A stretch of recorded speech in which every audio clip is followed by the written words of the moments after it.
Bismillahirrahmanirrahim. Bismillahirrahmanirrahim. Assalamualaikum warahmatullahi wabarakatuh.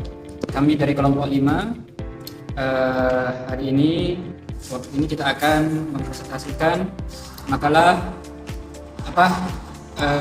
statistika dengan berjudul regresi linear sederhana. Langsung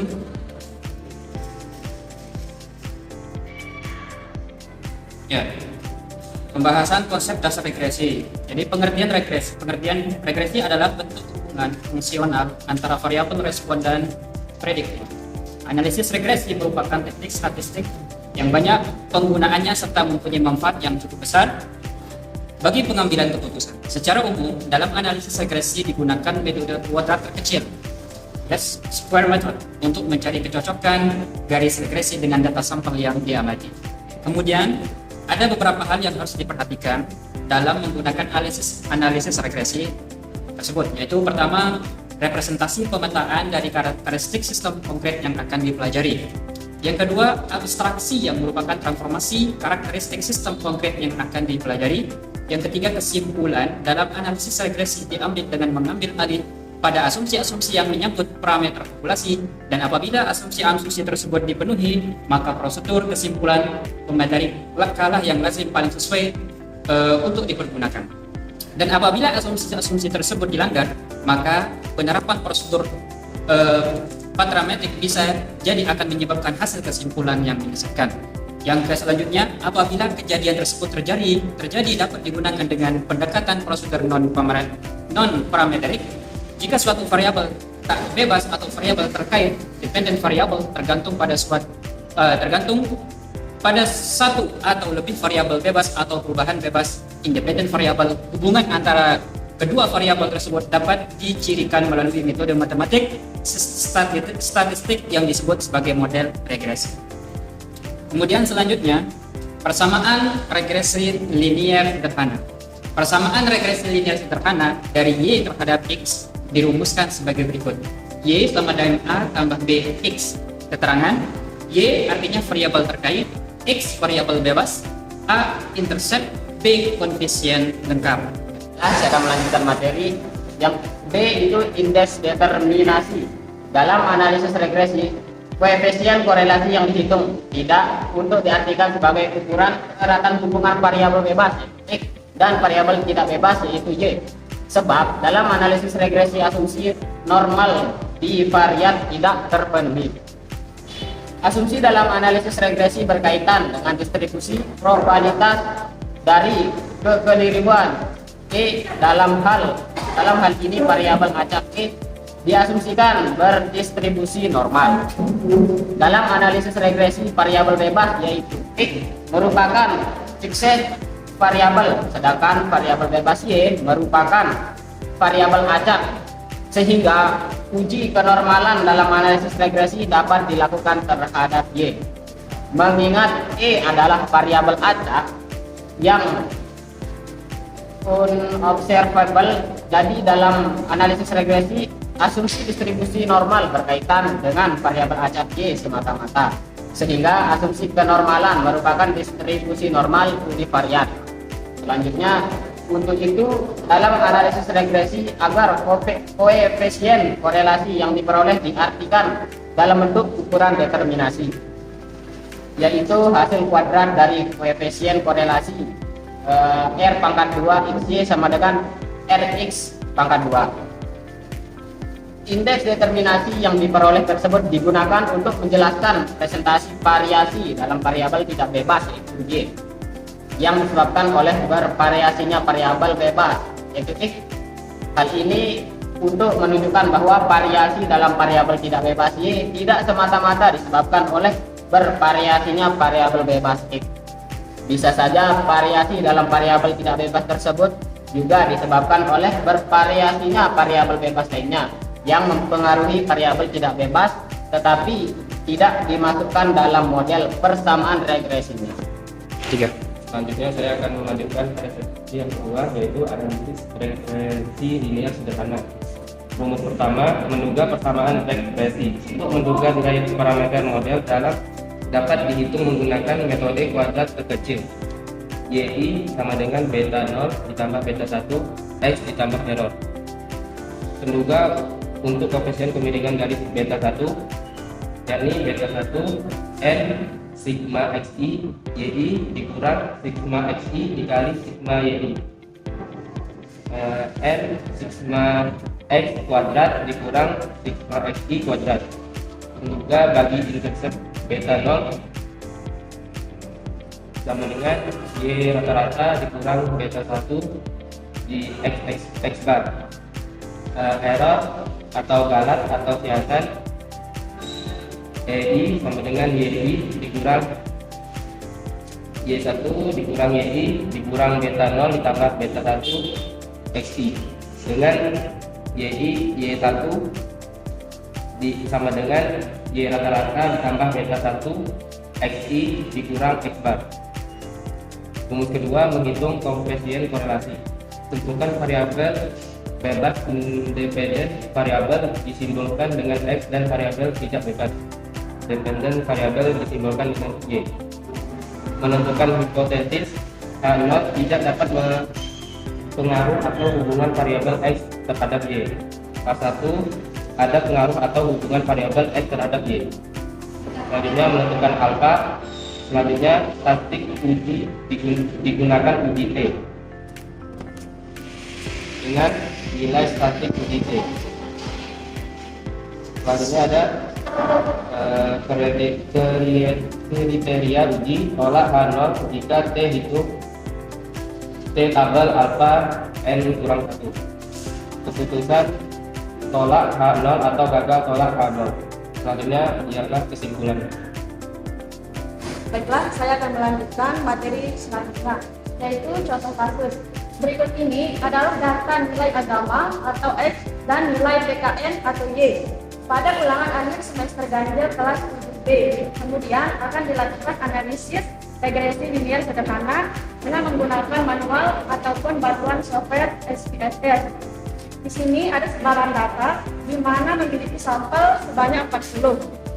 Jadi yang akan kita analisis di sini adalah apakah nilai agama ini berpengaruh kepada nilai PKN. Jadi ini adalah sebaran datanya. Kemudian di sini contoh kasus yang di atas tadi kita akan hitung melalui analisis manual. Sebagaimana yang teman-teman bisa lihat di sini sudah ditentukan XY, X kuadrat dan Y kuadrat. Di sini cara untuk menentukan penyelesaian kasus melalui analisis manual dengan langkah-langkah sebagai berikut. Jadi yang pertama yaitu menentukan penduga persamaan regresi. Sebagaimana yang dijelaskan tadi di atas dengan rumus yang sama, di sini persamaannya Y sama dengan beta 0 plus beta 1 X plus error. Penduga bagi garis beta 1 yang di sini. Di sini beta 1 dapat kita ketahui melalui rumus yang ini. Rumus yang tadi di atas. Setelah itu kita bisa masukkan jumlah atau angka sesuai dengan perhitungan dari rumus yang di sini. Di sini N atau jumlah sampel itu ada 40. Kemudian sigma atau jumlah XI kali YI itu di sini diketahui dengan angka sebagai berikut. Sesuai dengan di tabel. Di sini dapat kita lihat pada jumlah dari X dikali dengan Y. Sigma X dikali dengan Y itu adalah 228.000 sekian. Jadinya ditaruh di sini sesuai dengan rumus. Kemudian min sigma X I itu berarti jumlah dari X nilai agama. Kemudian dikali dengan sigma Y. Di sini sudah diketahui jumlah nilai atau sigma X itu 2946 dikali dengan sigma Y yaitu 3106. Kemudian dibagi dengan N yaitu 40 dengan sigma X kuadrat. Di sini jumlah X kuadrat bisa kita lihat X kuadrat di sini sigmanya adalah ini 218.490. Jadi kita tinggal taruh saja sesuai dengan rumusnya. Kemudian setelah dihitung, dia akan memperoleh hasil 0,063. Itu baru beta satunya. Kemudian langkah selanjutnya yaitu penduga bagi intercept beta 0. Di sini persamaan beta 0 yaitu Y bar min beta 1 X bar.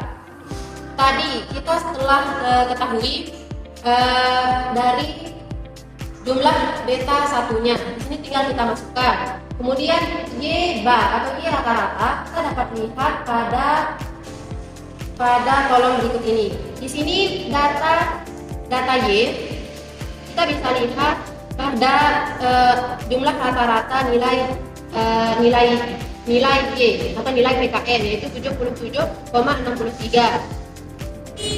Bisa kita masukkan langsung dengan X bar juga begitu, tinggal kita masukkan angkanya sesuai dengan tabel di atas. Kemudian setelah kita hitung beta nolnya akan diperoleh hasil 73,02. Kemudian dari hasil perhitungan yang tadi diperoleh persamaan yang di atas tadi, yaitu Y sama dengan beta 0, beta 0 nya tadi 73,02 plus beta satunya yaitu 0,063x. Kesimpulan yang kita ambil yaitu jika nilai agama naik satu satuan, maka nilai PKN dapat diprediksi meningkat sebesar 0,063 atau 0,63 pada konstanta 73,02. Kemudian langkah kedua yaitu menghitung koefisien korelasi. Yang pertama yaitu menentukan hipotesis. Sebagaimana yang dijelaskan tadi bahwa H0 itu berarti tidak ada pengaruh atau hubungan nilai agama terhadap nilai PKN. Kemudian H1 yaitu ada pengaruh atau hubungan nilai agama terhadap nilai PKN. Kemudian yang kedua yaitu alfa. Alfanya yaitu 0,05. Dan yang ketiga yaitu statistik uji menggunakan uji T. Jadi sesuai rumus yang tadi kita masukkan uji T dengan rumus T hitung R diakarkan N min 2 per akar 1 min R kuadrat. Nah, untuk mengetahui R, maka kita harus menghitung R-nya terlebih dahulu dengan rumus sebagai berikut yang ini. Tinggal kita masukkan sesuai dengan yang di tabel di atas tadi. Setelah kita menghitung hasil R diperoleh yaitu 0,057. Setelah kita mengetahui R, maka kita menghitung uji T-nya dengan rumus yang ini, yaitu R dimasukkan yaitu 0,57. Kemudian hasil uji T-nya yaitu 0,353. Kemudian menentukan T tabel yaitu 0,0539 sama dengan 1,6848. Selanjutnya yaitu kriteria uji, yaitu tolak H0 jika T hitung lebih besar dari T tabel, atau gagal tolak H0 jika T hitung lebih kecil dari T tabel. Kemudian keputusan gagal tolak H0 karena T hitung yaitu 0,353 yang tadi di atas itu, T hitung 0,353 lebih kecil dari T tabel yaitu 1,6848. Jadi keputusannya yaitu gagal tolak H0 sebagaimana kriteria uji di atas. Kemudian kesimpulan, karena gagal tolak H0 maka H0 diterima atau berarti tidak ada pengaruh atau tidak ada hubungan nilai agama terhadap nilai PKN. Jadi kesimpulannya dari perhitungan di atas yaitu tidak adanya pengaruh antara nilai agama dengan nilai PKN. Sekian.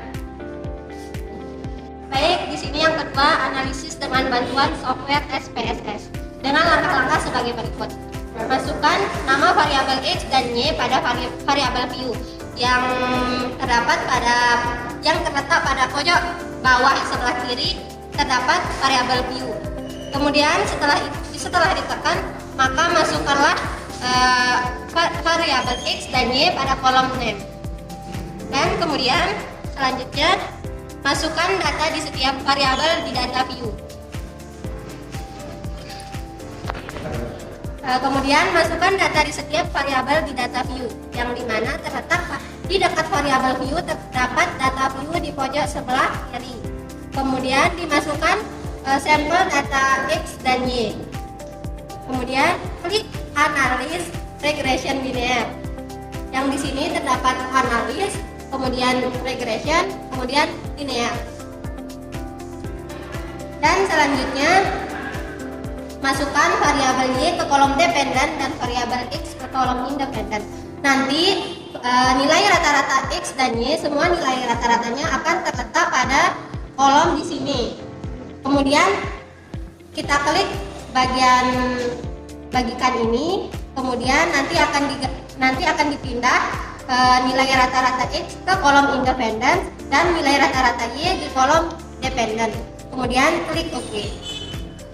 Dan selanjutnya klik option, kemudian pilih angka 0,05, klik continue. Di sini terdapat 0,05, kemudian klik continue. Dan selanjutnya kemudian klik OK. Terus OK yang terdapat di bagian sini. Dan selanjutnya hasil analisis dengan SPS summary model. Yang bisa di sini kita lihat terdapat bagian nilai rata-ratanya, hasil nilai rata-ratanya. Output ini menunjukkan banyaknya R atau koefisien regresi sebesar 0,057. Kemudian koefisien model regresi di sini bisa kita lihat berdasarkan output di atas didapatkan nilai penduga beta atau beta 0 sebesar 73,033 dan beta 1 sebesar 0,063. Maka diperoleh persamaan regresi linear sederhana sebagai berikut. Y sama dengan 73,03 ditambah 0,063x. Persamaan regresi ini menjelaskan bahwa jika nilai agama naik satu satuan, maka nilai PKN dapat diprediksi meningkat sebesar 0,063 atau 0,63% pada konstanta 73,02. Dengan daerah penolakan hipotesis jika T hitung lebih besar T tabel atau P sig lebih kecil 0,05, maka hipotesis 0 ditolak. Dari output tersebut didapatkan nilai T hitung 0,353 lebih kecil dari 1,6848 dan P sig 0,726 lebih besar 0,05, maka hipotesis 0 gagal ditolak, artinya hipotesis 0 diterima. Hal ini menunjukkan bahwa tidak ada pengaruh atau tidak ada hubungan nilai agama terhadap nilai PKN. Kesimpulan, sebagaimana pada contoh kasus data nilai agama X dan nilai PKN Y, pada ulangan akhir semester ganjil kelas 7B, kemudian akan dilakukan analisis regresi linear sederhana dengan menggunakan manual ataupun bantuan software SPS. Dan setelah dilakukan penjelasan menggunakan cara manual dan aplikasi SPS, diperoleh hasil bahwa tidak ada pengaruh atau tidak ada hubungan nilai agama terhadap nilai PKN. Sekian kami dari kelompok 5. Kalau ada kekurangan mohon dimaafkan. Allahumma fiq wal hadi ila sabilir rasyad. Assalamualaikum warahmatullahi wabarakatuh.